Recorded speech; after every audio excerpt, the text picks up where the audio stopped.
राष्ट्रपति द्रौपदी मुर्मू ने नई दिल्ली में किसानों के अधिकारों पर पहली वैश्विक संगोष्ठी का किया उद्घाटन।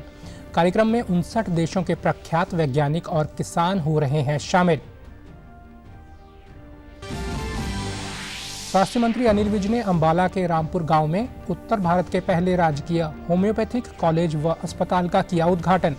करधान गांव में भी नेशनल कम्युनिकेबल NCDC सेंटर का किया जाएगा निर्माण। कृषि मंत्री JP दलाल ने कहा, प्रदेश सरकार ने केंद्र से 20 सितंबर से खरीफ फसलों की खरीद शुरू करने की मांगी अनुमति। प्रदेश में DAP और यूरिया खाद्य की उपलब्धता पूरी।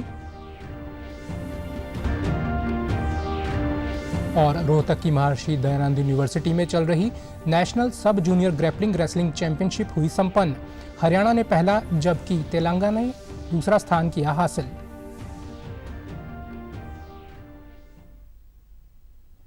नमस्कार, मैं चंदन शर्मा। अब समाचार विस्तार से। राष्ट्रपति द्रौपदी मुर्मू ने नई दिल्ली में आज किसानों के अधिकारों पर पहली वैश्विक संगोष्ठी का उद्घाटन किया। इस कार्यक्रम में 59 देशों के प्रख्यात वैज्ञानिक, किसान और उनसे जुड़े लोग शामिल हो रहे हैं। केंद्रीय कृषि मंत्री नरेंद्र सिंह तोमर भी कार्यक्रम में मौजूद रहे। संगोष्ठी में खाद्य और कृषि के लिए पौधों के आनुवंशिक संसाधनों पर अंतर्राष्ट्रीय संधि के अनुच्छेद 9 में उल्लेखित किसानों के अधिकारों से संबंधित महत्वपूर्ण मुद्दों पर विचार विमर्श होगा। भारत दुनिया का पहला देश है जिसने अपने पौधों की विविधता और किसान संरक्षण अधिनियम 2001 के माध्यम से पौधों की विविधता पंजीकरण के संबंध में किसानों के अधिकारों को शामिल किया है। संगोष्ठी को संबोधित करते हुए राष्ट्रपति द्रौपदी मुर्मू ने कहा कि किसान हमारे अन्नदाता हैं। अन्नदाता के अधिकारों की रक्षा करना और उनके भविष्य की चिंता करना हमारी जिम्मेदारी है।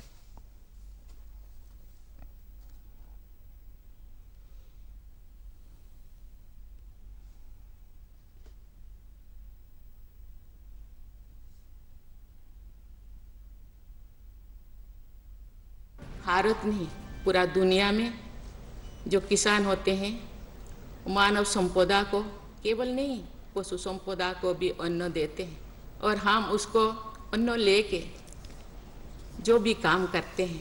आज अन्न है इसीलिए ये तन है, ये तन है इसीलिए बहुत सारे काम करने के लिए हम मन बनाते हैं, चाहे साइंस हो, चाहे और टेक्नोलॉजी हो, चाहे फार्मास हो, कोई भी हो। इसीलिए अन्नदाता नमन होते हैं, नमस्य होते हैं। देश विदेश में सारा दुनिया में अन्नदाता शायद 70% है। उनके अधिकारियों को रक्षा करना, सुरक्षा करना और उनके भविष्य को के लिए चिंता करना हम सबका काम है। इससे पहले केंद्रीय कृषि मंत्री नरेंद्र सिंह तोमर ने दिल्ली हाट में मिलेट्स एक्सपीरियंस सेंटर का उद्घाटन किया। इस दौरान उन्होंने कहा कि मोटे अनाज के उत्पादन को बढ़ाने और लोगों को मोटे अनाज के सेवन के प्रति जागरूक करने के लिए देश भर में ऐसे कार्यक्रमों का आयोजन किया जा रहा है। अनेक कार्यक्रम देश भर में किए जा रहे हैं। कृषि मंत्रालय और NAFED ने दिल्ली हाट से मिलकर दिल्ली हाट में यह अनुभव केंद्र प्रारंभ किया है। इस केंद्र में पूरे वर्ष भर का कैलेंडर बनाया गया है और इस केंद्र में हर 15 दिन के लिए एक राज्य के लोग आएंगे जिनके साथ MOU किया गया है। स्वाभाविक रूप से जो अनुभव उनको खान पान में मिलेगा तो व्यक्तिगत रूप से भी परिवारों में यह मिलेट्स का आहार जाएगा, जिससे कि निश्चित रूप से पोषकता की भी पूर्ति होगी और मिलेट्स की मांग में भी वृद्धि होगी। इस बात की प्रसन्नता है कि हमारे देश के एग्री स्टार्टअप्स ने 200 से अधिक उत्पाद मिलेट्स के द्वारा उत्पादित किए हैं। यहाँ तक कि मिलेट्स मिल्क भी बनाया जा रहा है, मिलेट्स की आइसक्रीम भी बनाई जा रही है, मिलेट्स का डोसा भी बनाया जा रहा है, मिलेट्स की इडली भी बनाई जा रही है, मिलेट्स का पिज़्ज़ा भी बनाया जा रहा है। केंद्रीय रसायन और उर्वरक मंत्री मनसुख मांडविया ने किसानों से वैकल्पिक खेती पद्धति अपनाने और रासायनिक उर्वरकों का इस्तेमाल कम करने का आह्वान किया। किसान समृद्धि केंद्रों के प्रतिनिधियों के साथ वर्चुअल रूप में बात करते हुए डॉक्टर मांडविया ने कहा कि किसान समृद्धि केंद्र किसानों से संबंधित सभी मुद्दों के लिए वन स्टॉप शॉप के रूप में काम कर रहे हैं। उन्होंने कहा कि ये केंद्र किसानों को विभिन्न सरकारी कार्यक्रमों के बारे में जानकारी देते हैं और उर्वरक, बीज, मृदा परीक्षण सुविधाओं के बारे में उन्हें सूचित करते हैं। उन्होंने कहा कि ये केंद्र किसानों के लाभ के लिए मौसम का पूर्वानुमान भी उपलब्ध कराते हैं। डॉक्टर मांडविया ने बताया कि केंद्र सरकार पीएम प्रणाम कार्यक्रम पहले से ही शुरू कर चुकी है ताकि राज्यों को वैकल्पिक और रासायनिक उर्वरकों का संतुलित उपयोग करने के लिए प्रोत्साहित किया जा सके। आज किसान को किसान सम्मान निधि के तहत उसके अकाउंट में पैसा आ रहा है। पहले कभी एमएसपी बढ़ती नहीं थी, आज एमएसपी हर साल बढ़ाई जाती है और किसान को अच्छा फसल का दाम मिल रहा है। पर्याप्त मात्रा में एमएसपी से प्रोक्योरमेंट हो रहा है।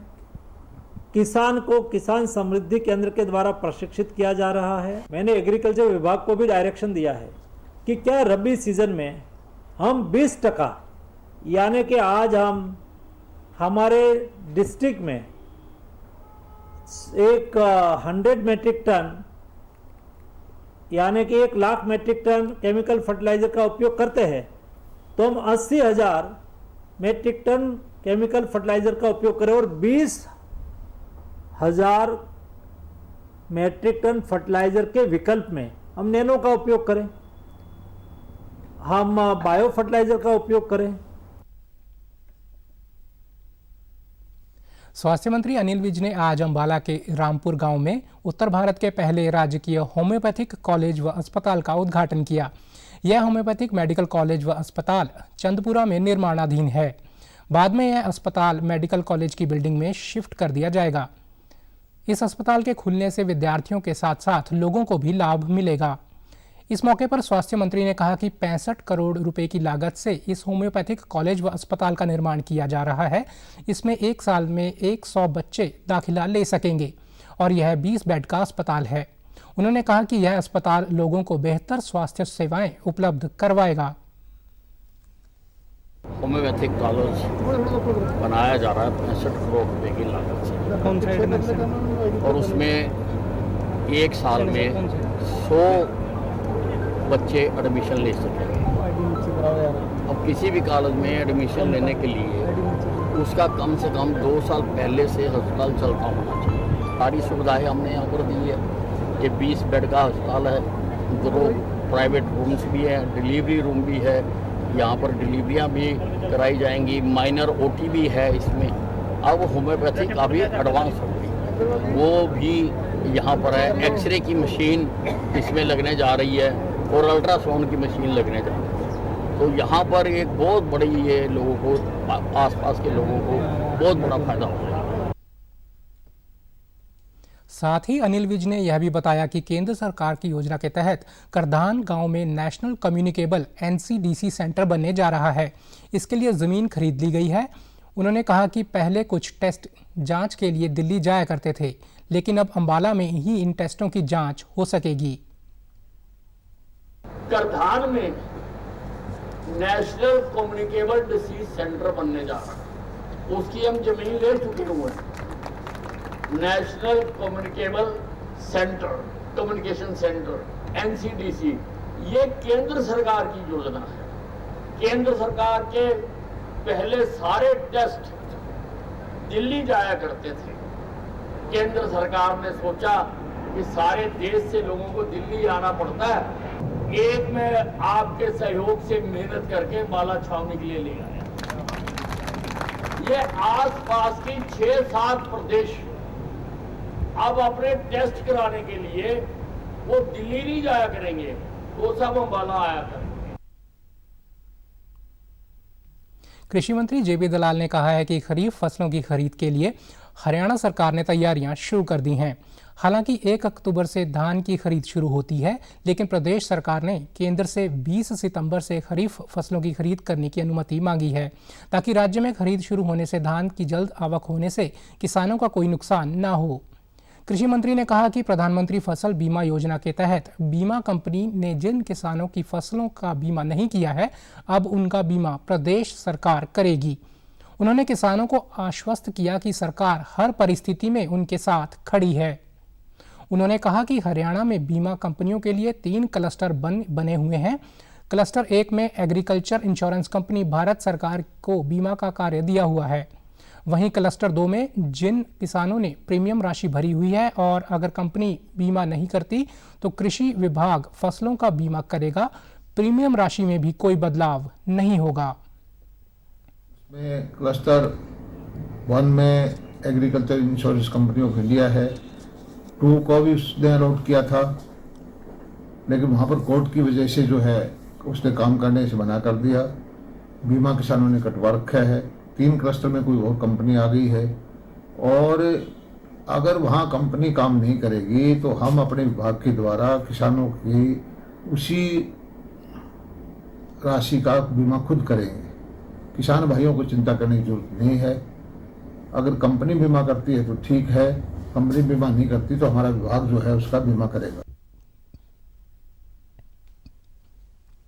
कृषि मंत्री ने कहा कि इस बार प्रदेश में खाद की कमी नहीं होगी और सरकार के पास डीएपी और यूरिया खाद की पर्याप्त मात्रा उपलब्ध है।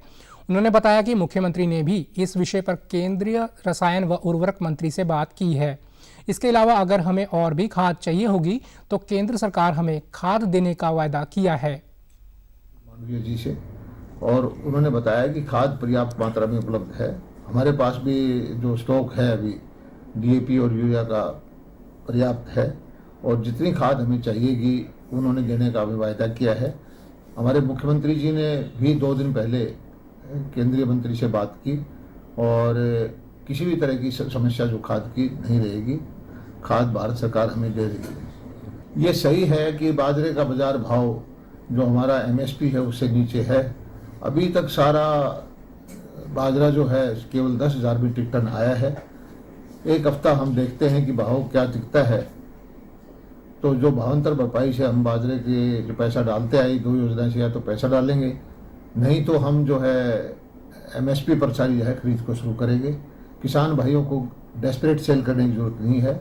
आपको जो हमारा एमएसपी का रेट है वो पूरा सरकार देगी, चाहे भावांतर भरपाई से दे या बाजरे का खरीद करके दे। कृषि मंत्री ने कहा कि अभी बाजार में बाजरे का भाव एमएसपी से नीचे है। अभी तक 10,000 मीट्रिक टन बाजरे की खरीद हुई है। यदि बाजार भाव यही रहा तो प्रदेश सरकार भावांतर भरपाई योजना के तहत किसानों को पैसा देगी या एमएसपी पर खरीद शुरू करेगी।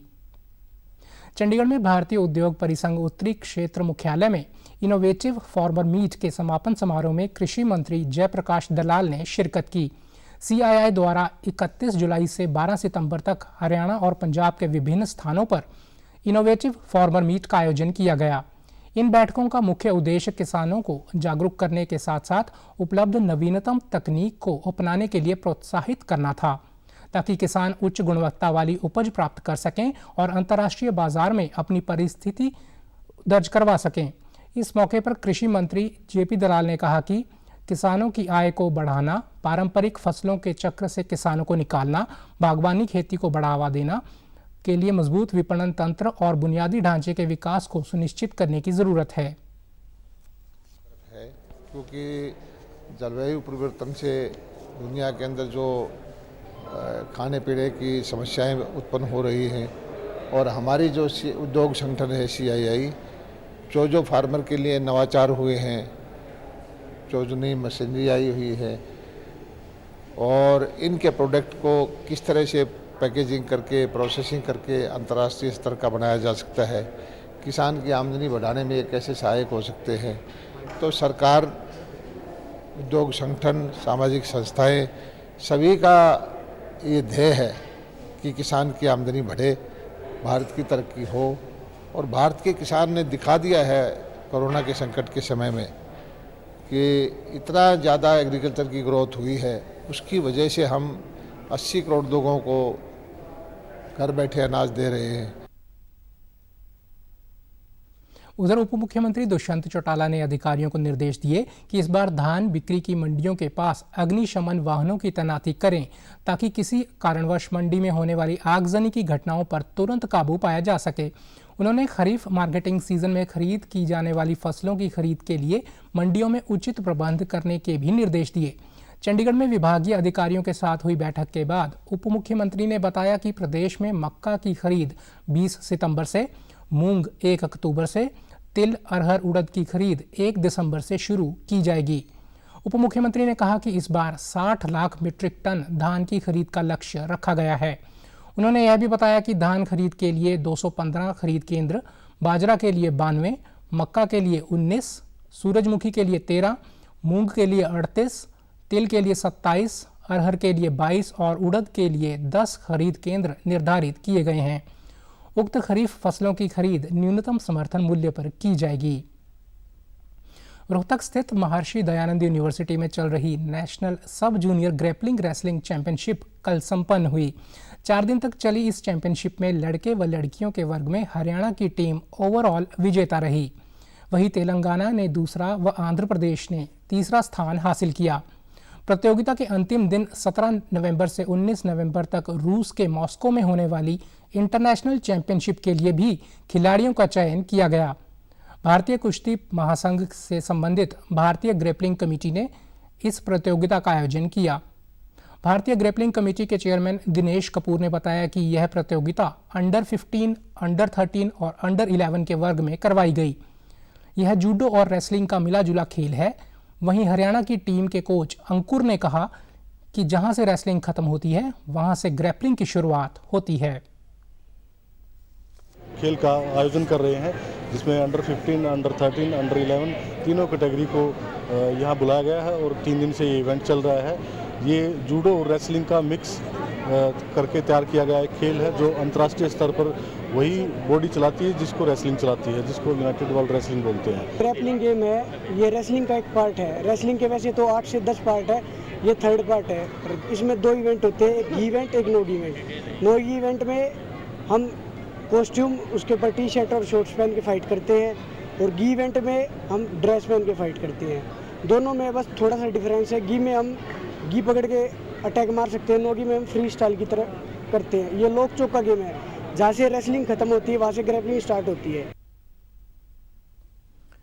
महर्षि दयानंद यूनिवर्सिटी के खेल निदेशक डॉक्टर आरपी गर्ग ने कहा कि खिलाड़ियों को बेहतर वातावरण देने की कोशिश की गई है। इस खेल में खिलाड़ी बढ़ चढ़कर भाग ले रहे हैं। वहीं चैंपियनशिप में भाग ले रहे खिलाड़ी उत्साहित नजर आए। जितने भी हमारे पास बाहर से पहलवान आए हैं उनको हम यहाँ पे जो है वेलकम कर सकें। उनका रहने का, खाने का, पीने का जो अरेंजमेंट है वो हालांकि ग्रैपलिंग कमेटी ने ही किया है, लेकिन हमने उनको एक बेहतर वातावरण देने की कोशिश की है और इसलिए की है कि ये गेम उभरता हुआ गेम है। जैसे बताया दिनेश जी ने, ये जूडो और ग्रैपलिंग का एक मिक्सर गेम है और इसको यूनाइटेड वर्ल्ड रेसलिंग जो है वो इसको मॉनिटर करती है और रेसलिंग फेडरेशन ऑफ इंडिया इसकी मेन बॉडी है। ग्रैपलिंग गेम करता हूँ, प्रताप स्कूल खरखोदा में प्रैक्टिस करता हूँ। 2 साल हो गए मुझे गेम करते और मेरा 60 kg में नोगी स्टाइल में अभी गोल्ड मेडल आया। ग्रैपलिंग खेले हुए 3 साल हो गए। इससे पहले मैं कराटे करती थी, तो ये मेरे कोच है और अभी 3rd नेशनल है, इसमें मेरा गोल्ड आया है। इससे पहले 2 नेशनल खेले, उसमें मेरा ब्राउन्स है। सड़क परिवहन और राजमार्ग मंत्री नितिन गडकरी ने स्पष्ट किया है कि डीजल वाहनों की बिक्री पर 10% जीएसटी लगाने का कोई प्रस्ताव नहीं है। उन्होंने कहा कि मीडिया में खबरें चल रही हैं कि डीजल वाहनों पर अतिरिक्त जीएसटी लगाया जाएगा। नितिन गडकरी ने कहा कि सरकार की जानकारी में ऐसा कोई प्रस्ताव नहीं है और सरकार 2070 तक शून्य कार्बन उत्सर्जन का लक्ष्य हासिल करने के लिए प्रतिबद्ध है। डीजल वाहनों से वायु प्रदूषण को कम करने के लिए सरकार स्वच्छ और हरित ईंधन के इस्तेमाल को प्रोत्साहित कर रही है। रक्षा मंत्री राजनाथ सिंह ने आज जम्मू डिवीजन के सांबा जिले से सीमा सड़क संगठन BRO द्वारा विकसित 90 महत्वपूर्ण आधारभूत परियोजनाओं का उद्घाटन किया। इन परियोजनाओं के निर्माण में 29 अरब 41 करोड़ रुपए की लागत आई है। साथ ही रक्षा मंत्री ने सांबा जिले में विश्नाह कोल्हापुर फूलपुर मार्ग पर करीब 423 मीटर लंबे अत्याधुनिक देवक ब्रिज का उद्घाटन किया। यह पुल रक्षा सेनाओं के लिए सामरिक दृष्टि से महत्वपूर्ण है। राजनाथ सिंह ने इस अवसर पर कहा कि BRO देश की सुरक्षा और सीमावर्ती क्षेत्रों के विकास के प्रति वचनबद्ध है। इन सुविधाओं से सैनिकों को भारी उपकरणों और यंत्रीकृत वाहनों की सीमावर्ती क्षेत्रों में आवाजाही में सुविधा होगी और क्षेत्र के सामाजिक आर्थिक विकास को बल मिलेगा। और टनल शामिल है। और मुझे ध्यान आता है कि एक समय था जब BRO के द्वारा किसी प्रोजेक्ट की शुरुआत की जाती थी तो सबसे पहले उस प्रोजेक्ट को शुरू होने में ही काफी लंबा समय लग जाता था। और यदि सौभाग्य से प्रोजेक्ट प्रारंभ में शुरू भी हो गया तो उसमें ऐसी कागजी अड़चनें भी आती थी कि उन्हें खत्म होने में एक बहुत लंबा समय लग जाता था। यानी बीआरओ के प्रोजेक्ट्स का इनागुरेशन लंबे अंतराल के बाद हुआ करता था। लेकिन अब तो मुझे आए दिन यह सुनने को मिल जाता है कि बॉर्डर रोड ऑर्गेनाइजेशन ने फला जगह पर प्रोजेक्ट की शुरुआत कर दी है, तो वही फला जगह पर प्रोजेक्ट कंप्लीट भी कर लिया है। यह जानकारी बराबर मिलती है। प्रोजेक्ट्स का इतनी तेजी से पूरा होना आप सभी कर्मयोगियों की मेहनत, लगन और हमारी सरकार की मोदी जी के नेतृत्व में जो पॉलिटिकल कमिटमेंट है, एक राजनीतिक जो प्रतिबद्धता है, उसका परिणाम मैं मानता हूं। मेरी माटी मेरा देश अभियान के अंतर्गत एकता और अखंडता की भावना को और मजबूत करने के लिए दिल्ली में कर्तव्य पथ पर अमृत वाटिका बनाई जाएगी। यह अमृत वाटिका देश भर से एकत्र की गई मिट्टी से बनाई जाएगी, जो एक भारत श्रेष्ठ भारत के सपने को साकार करेगी। केंद्रीय सूचना एवं प्रसारण मंत्री अनुराग सिंह ठाकुर ने सभी से अमृत कलश यात्रा में बढ़ चढ़कर अपनी भागीदारी सुनिश्चित करने की अपील की। उन्होंने कहा कि यह अभियान स्वतंत्रता सेनानियों द्वारा राष्ट्र के लिए दिए गए उनके बलिदानों की याद दिलाता है। उन्होंने सभी से इस अभियान को सफल बनाने का आह्वान किया, जिससे आने वाली पीढ़ियों को प्रेरणा मिले। आजादी का अमृत महोत्सव पूरा देश मना रहा है, क्योंकि भारत ने आजादी के 75 वर्ष गौरवशाली ढंग से पूरे किए हैं।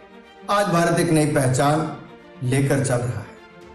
तो आइए याद करें उन स्वतंत्रता सेनानियों को, वीर सैनिकों को, उनका वंदन करें और भारत की मिट्टी को वंदन करें। अमृत कलश यात्राएं निकाली जा रही हैं देश के 6 लाख से ज्यादा गांव में।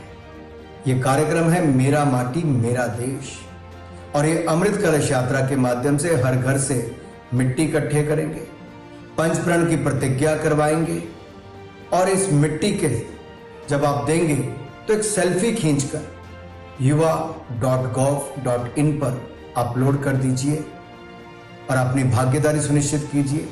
ये मिट्टी, इससे अमृत वाटिका बनाई जाएगी। आपके ही गांव में 75 पेड़ लगाए जाएंगे, शिला फलकम बनाए जाएंगे, जहां शहीदों के और स्वतंत्रता सेनानियों के नाम लिख के गांव के स्कूल में रखे जाएंगे।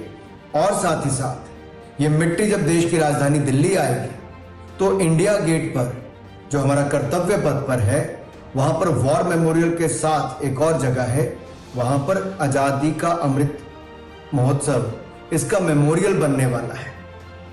और ये मेमोरियल आपकी जो घर से मिट्टी आई है उसका उसमें योगदान होगा, ताकि वर्तमान पीढ़ी और भविष्य की पीढ़ियां इससे प्रेरणा ले सके। मिट्टी का उपयोग यहां अमृत वाटिका बनाने के लिए भी किया जाएगा, ताकि हम उन शहीदों को वंदन और नमन कर सकें और अपनी माटी को प्रणाम कर सकें।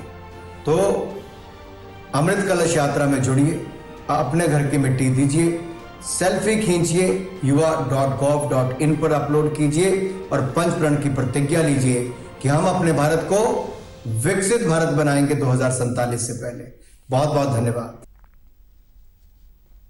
मुख्यमंत्री मनोहर लाल ने कल करनाल और सोनीपत लोकसभा में आयोजित भाजपा की ओर से आयोजित अल्पकालीन विस्तारक प्रशिक्षण वर्ग सम्मेलन में शिरकत की। इस दौरान उन्होंने प्रशिक्षण वर्ग को संबोधित करते हुए कहा कि सभी भाजपा कार्यकर्ता बिना विश्राम किए सरकार की नीतियों को जमीन पर उतारते हुए संगठन की विचारधारा को जन जन तक पहुंचाने का काम करें। नए भारत के निर्माण में उनके इस समर्पण का महत्वपूर्ण योगदान है।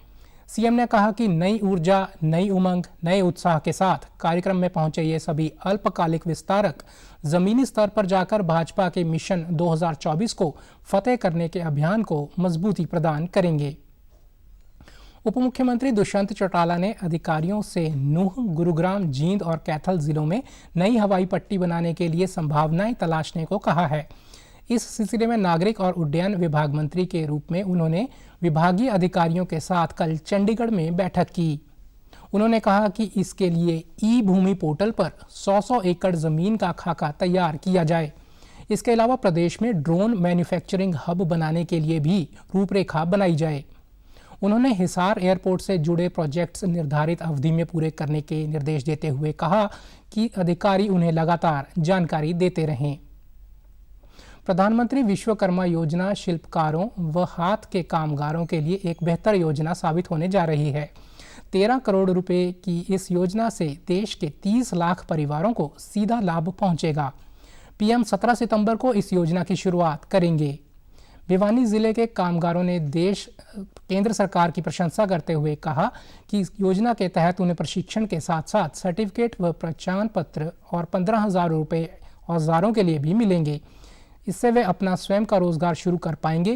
प्रशिक्षण पूरा कर चुके कामगारों को 2 अलग अलग चरणों में 3 लाख रुपए तक का 5% ब्याज दर से ऋण भी मिलेगा, जिससे वे अपने रोजगार को आगे बढ़ा पाएंगे।